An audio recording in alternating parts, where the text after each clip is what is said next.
Hey there. So today I'm replacing a cleat. As you can see by the way it's missing already. I kind of went ahead and did it already, but I figured I'd go through the process of showing you how to do it.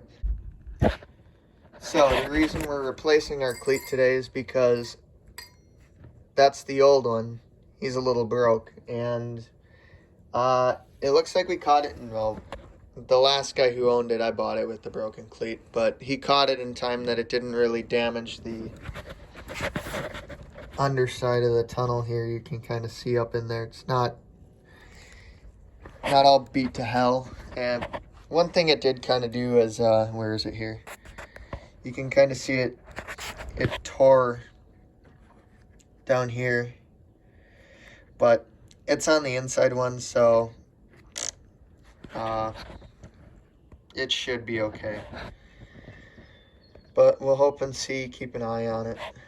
First thing you do is obviously roll your snowmobile up on its side so you can get at the track. After that, it's pretty much, I took a cutoff wheel and I ground down these rivets, and basically so they're flush. You're just getting the end off of them.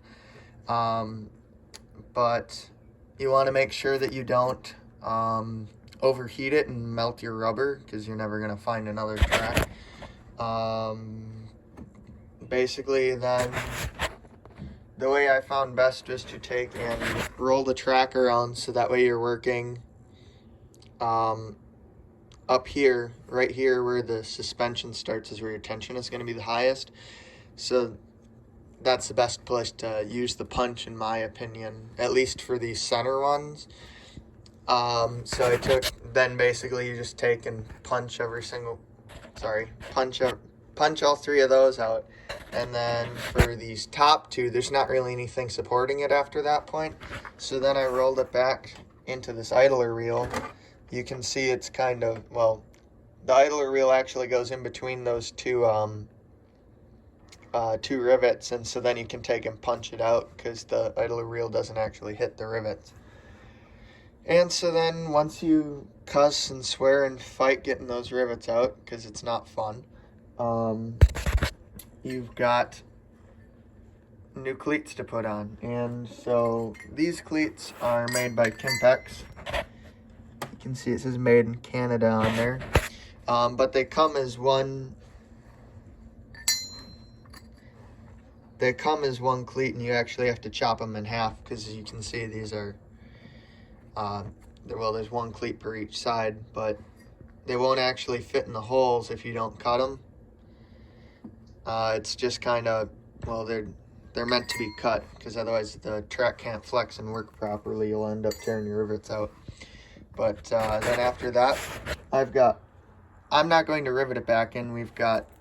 I've got stainless steel bolts here that I'm going to be putting in. So alright, so here it is. There really wasn't that interesting or anything to show you, but basically I took these little panhead nut screws, and these are 1/4-inch washers. You can see them down on that side too.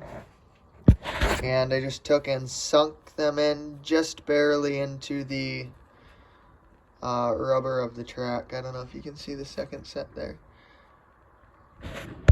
but I put nylock nuts on them, so hopefully they stay. And I'm going to take and a hammer and rivet over the ends, so that way they can't go anywhere.